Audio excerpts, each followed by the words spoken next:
अनेक लोक या ठिकाणी निवडणूक लढतात. अनेक वेळा मी बघितलं, मी चौकशी केली, कोण उभा इथं म्हणजे आता कोणते म्हणजे कोणते महाराज इथं उभे.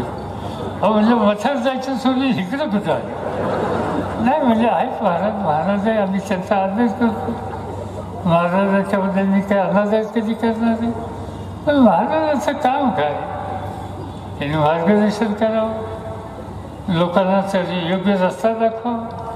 पण पार्लमेंटमध्ये जाऊन काय करायचं? आम्ही बघितलं भाजपवाल्यांनी 9दा महाराज त्या ठिकाणी पार्लमेंटमध्ये निवडून आले आणि 5 वर्ष आम्ही बघितलं भगवे कपडे घालून तिथं बसतात. एकाने कधी तोंड उघडलं नाही, एकही कधी प्रश्न मांडला नाही, एकाने कधी आपलं म्हणणं मांडलं नाही. त्यांनी या ठिकाणी विचारलं त्यांना काय महाराज होत आहे, काय नाही म्हणे मला परमेश्वराची कृपा आणि या परमेश्वराची कृपा माझ्या सगळ्या मतदारांच्या सुद्धा होईल, तिथं काही काळजी करायचं कारण नाही. प्यायला पाणी नाही, कृपा काही नाही, शेती उद्ध्वस्त झाली, परमेश्वराची कृपा काही होईना, तरुण मुलांना नोकऱ्या मिळाल्या, ती फौजा अशीच हिंट आहे. पण हे सगळे महाराज सांगतात दिल्लीमध्ये, आज नहीं कल होगा, कल नहीं परसों होगा, अगले दफे होगा, हम लोग वहाँ बैठे हैं सबका कल्याण करने के लिए. आता म्हणजे ही बॅ आता हे प्रकरण सोलापुरात सुद्धा हे गाव फुलगावनी विचारायचं गाव. कधी चुकीच्या गोष्टीचा त्यांनी पुरस्कार केला नाही. एकेकाळी डाव्या विचाराला पाठिंबा देणारं गाव आणि आज या ठिकाणी कोणते भगवे कपडे घालतो आणि लोक आणि ऐकते होत आहे की आता महाराज या ठिकाणी आले म्हणून नमस्कार करून तो सांगतो की आम्हाला मताचा शिक्का नाही.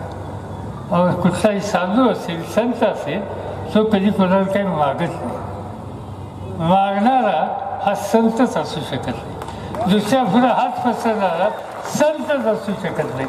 पण या ठिकाणी मला मताचा शिक्का द्या, मी देव आहे.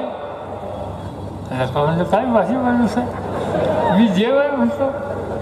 हाय काय चीज म्हणजे ज्यावेळेस तुम्ही लोकांनी टीका केली, पेपरवाल्यांनी लिखाण केलं, तेव्हा सांगितलं मी देव आहे तसे तू देव आहे. म्हणजे बरं आहे आपलं. त्यांचा बघल्या अवस्थेचा धंदा आता आम्हाला करायला होता आहे. हे दोघांना जे निघाले.